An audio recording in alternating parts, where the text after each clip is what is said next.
Jenna, I learned that the only player who can stop Kyrie Irving is Kyrie Irving. Kyrie Irving is that good. Eye test and skill-wise, he's one of the greatest guards to ever step on the basketball court, period. But because of injuries and personal decisions, he doesn't have the accomplishments to match his ability. He's probably only accomplished or been 70% of the player that he could be. And I'm not ripping his personal beliefs and decisions. He's got the right to believe what he wants. But you look at the injuries, obviously that's been a factor. But the decision-making, leaving LeBron James in Cleveland, that hurt. That may have cost Kyrie a championship. And if he has another championship to go along with the one in 2016, he's probably on that top 75 list of greatest players ever. Okay? Secondly, his poor leadership in Boston led that team to underachieve when he was on the floor. They actually achieved more without him than they did with him. And then this year, his refusal to get vaccinated. So Kyrie Irving is the only player that can stop Kyrie Irving. So that's the first thing I learned. Secondly, I learned that Nick Wright, and I think Kevin Wildes, I'm not 100% sure, but I think Kevin Wildes, owe me a huge apology because I was laughed to scorn when I said a few months ago that Kyrie Irving is a first ballot Hall of Famer, period. I think Wildes was on that corner with Nick, but Nick definitely thought I was off my rocker, and I'm waiting for your apology, Nick Wright. Well, I'll deliver the apology at the Chris Broussard Hall of Fame. The problem is it's packed. I can't get in. We're over capacity at the Chris Broussard Hall of Fame because everybody's in. You don't need an invite. You don't need an RSVP. You're just in. First, listen, Kyrie's going to make the Hall of Fame. I don't dispute that. I think I scoffed at the idea that he was already a first ballot walk-in Hall of Famer. That's a touch too far. But don't worry, Brew, because I think Wildes is going to go even further. So Kevin Wildes, let's go ahead. Let's prisoner of the moment this thing all the way to infinitum, please. This is not prisoner of the moment. Watching the game last night, you saw a top 75 player of all time. And Nick, I know that you are beholden to your statistics. Wildes, you can't say it. You can't prove that Kyrie is a top 75 player when you crunch the numbers. Well, you know what else I can't prove? That a sunset is top 75 most beautiful things I've ever seen. Prove it, Wildes. I don't know. I just feel it. I just know when I'm watching it, I'm watching something special, and I can say, you know what? Sunsets, top 75. You can't convince me otherwise. But since we have to sort of rate people and put people ahead of other people, if you're twisting my arm, someone's got to come out. Well, someone's got to come out top 75. Then how about your buddy Reggie Miller? If I have to take somebody out, he's the one guy that Kyrie averages more points, rebounds, assists, steals, and blocks. The rare Kyrie versus Reggie Miller block battle. So there's a simple switch. You can take Reggie out, say, Reggie, great job, but your numbers are always going to be kind of like consistently going down. You were early to market with the three-pointers. But Kyrie is a better player than you and belongs on top 75. Of course he is. So that's Of course he is. Reggie Miller was Reggie Miller was an outrageous inclusion on the top 75 list. Incredible.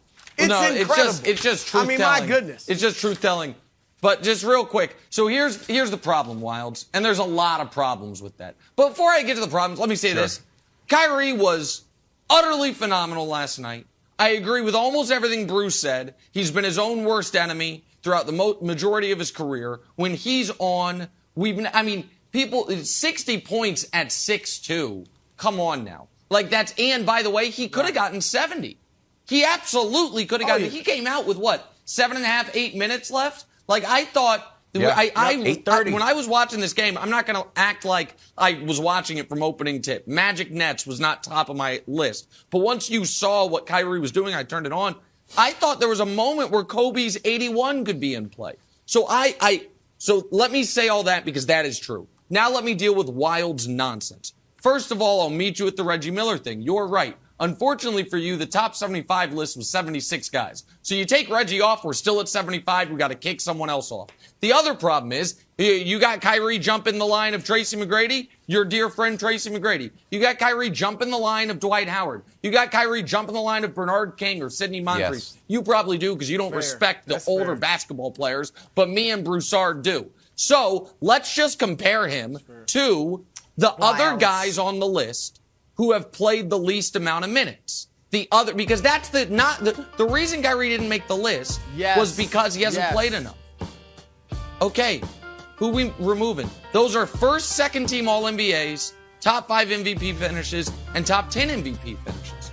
So your sunset analogy was really interesting. But what if every year, Wilds, you had 100 people come together and vote on the 10 most beautiful things they saw? And not once did any of them ever vote sunset. Then we might say, you know what, sunset's not as great as we once thought. Kyrie Irving, Brew, for as great as he is, as he could be, as he can be, Kyrie Irving, once in his career, and you guys make a big deal of this. You know who's not a part of this? Me, because I don't have a vote. I got nothing to do with it. My hands are clean as can be. I don't have a vote. But the people who do, at the end of the year, every year, they vote first, second, third team All-NBA. Kyrie's been first or second team once. They also vote for MVP candidates. He's never received a single vote. Hurts my feelings. No, he's never received a vote. No top anything. He's never received a single, even fifth place vote. That's bizarre. That one shocked me. A lot of those are injuries too. And I look at this list, that's a nice list, Nick. And the guy I look at is Anthony Davis.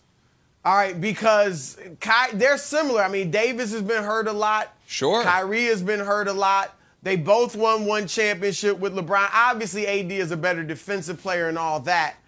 But you put up a list like that last week with Dwayne Wade and James Harden. And Harden will have many more accomplishments individually than Dwayne Wade did. But Wade, because of the championships, outdistanced Harden in terms of your rankings and my rankings as well. But Kyrie, I think you could put him over. And there are other guys. You mentioned Dwight Howard and some other guys. I'm with you on that. Tracy McGrady, too.